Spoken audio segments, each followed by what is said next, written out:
지금까지 살펴본 구약 율법에 관한 것들을 한 문장으로 정리하자면 바로 이것이죠. 율법 역시 복음을 말하고 있었다. 즉, 예수 그리스도를 나타내고 있었다 입니다. 그렇다면 자연스러운 질문이 생기기 마련이겠죠. 구약 때 율법으로 복음을 이해하고 그것을 즐거워할 수 있었다면 실제로 예수 그리스도는 왜 오셨는가? 아니면 오늘날에도 구약 성경만 읽으면 충분한가? 이런 질문 말입니다.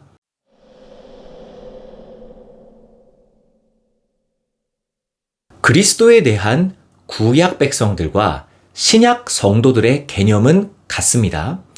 그러니까 구약 시대 때 하나님의 백성들도 율법을 통하여 그리스도를 보았던 것이고 신약의 백성들도 예수를 통해 그리스도를 본다는 것 말입니다.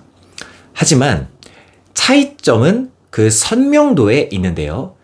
구약의 백성들은 모형들을 통해 희미하게 보았던 그리스도를, 신약의 성도들은 그 주인공을 밝히 보는 은혜를 누리게 됐다는 것이죠. 예를 들어 영화의 예고편을 통해서 본편의 내용을 짐작하며 개봉 날짜를 기다리지 않습니까? 이 예고편은 구약인 거고 본편은 신약이라고 볼 수가 있겠죠. 자, 또는 얇은 수건을 가까이에 눈을 갖다 대면 세상을 희미한 형체들로 보이지 않습니까? 이게 구약의 백성들이 그리스도를 본 선명도라면 신약의 성도들은 맑은 유리를 통해서 그리스도를 본다는 것이겠지요. 성경에서는 이 선명도의 차이를 곧 은혜의 분량이 더 크다라고 표현을 하는데요. 이 메시지를 명확히 설교한 선지자 세례 요한의 말을 인용하자면 은혜 위에 은혜다라고 표현을 합니다. 앞의 은혜는 그리스도를 율법을 통해 볼 수 있었던 구약 백성들을 향한 은혜였던 것이고 그 위에 더 충만한 은혜는 신약 성도들을 향한 은혜라는 것이지요. 하나님의 백성들이 오직 예수 그리스도를 통하여만 즐거움과 평안함을 누릴 수 있는 거라면 분명 오늘날 신약의 성도들은 은혜의 때를 누리고 있는 중이라고 말할 수 있는 것입니다.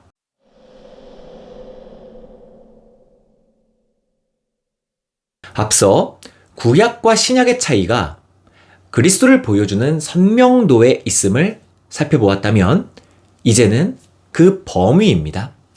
구약 시대 때 희미하게나마 그리스도를 보고 즐거워할 수 있었던 사람들은 특정한 한 민족, 이스라엘 민족밖엔 없었습니다.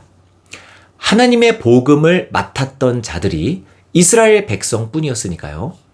이것은 구약시대 당시 사람들이 하나님을 알았느냐 몰랐느냐의 그런 단순한 문제가 아닙니다. 만약에 그런 거라면 애굽 사람들이나 다른 이방 민족들도 하나님의 기적을 보았다거나 소문을 통하여서 그 하나님이라는 그 존재를 알고 있었거든요. 이들이 어떻게 하나님의 복음인 예수 그리스도에 관하여 알았겠습니까? 당연히 모르죠. 그러니까 구약 성경에 나오는 모든 이방 사람들이 하나님을 보았다거나 심지어는 하나님과 대화까지 하는 사람들이 등장해도 이들은 구원에 관계된 자들이 전혀 아닌 겁니다. 그리스도를 못 봤으니까요. 그러니까 구약에서 발람이라든지 아비멜렉 등을 보면서 이들도 구원받았나? 이렇게 물을 가치가 없는 것이죠. 하지만 이스라엘 민족들만큼은 달랐습니다. 이들은 율법을 맡은 자들이었어요.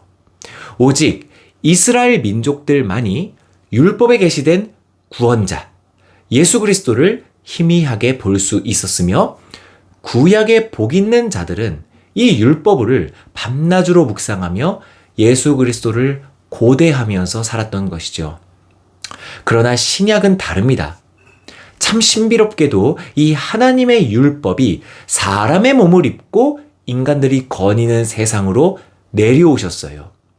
율법이 사람으로 태어났다라고 표현해야 할까요?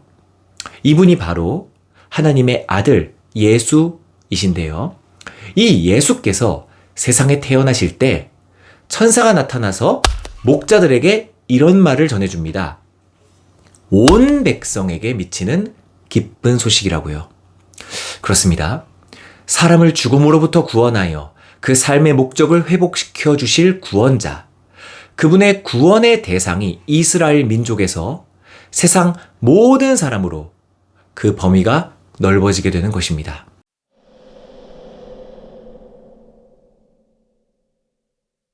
구약 때는 이스라엘 민족들에게만 율법이 제시됐기 때문에 죄인들을 구원할 구원자가 있다는 사실은 오직 그들, 이스라엘 백성들만 알고 있었던 특권이었어요. 그러니 이 구약 백성들은 율법을 보고 지키면서 그 구원이 언제 이루어질까 손꼽아 기다리는 것이죠. 세상을 살면서 의심이 되기도 했을 겁니다. 과연 내 삶이, 내 인생이, 내 죄가 구원받아 해결받을 수 있을까? 왜 이렇게 하나님을 따르는 삶이 힘겨운가?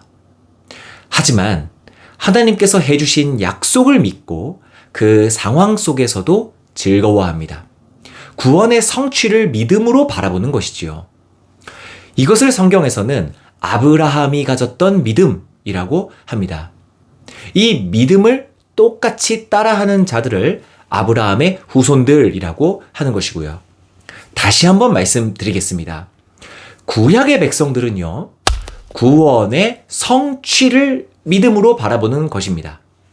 그런데 예수 그리스도께서 오심으로 그 구원의 성취가 실현됐습니다.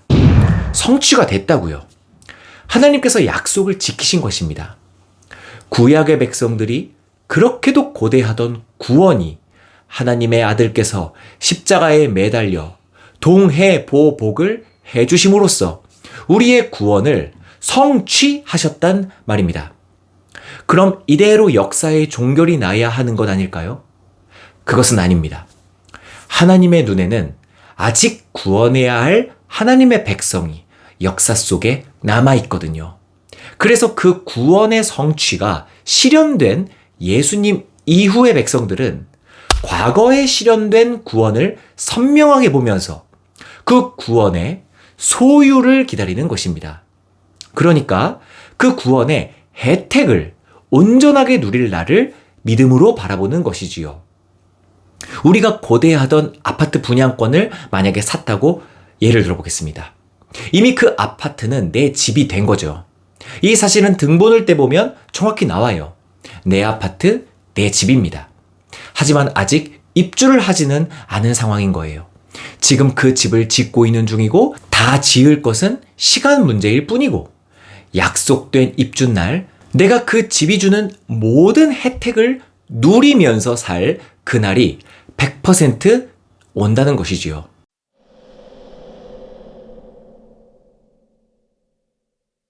구약의 이스라엘 민족이 눈으로 본 것은 율법, 곧 그리스도의 그림자였습니다.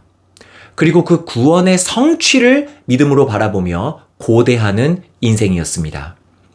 그대로 신약의 성도들로 싱크를 맞춰 단어만 바꿔보겠습니다.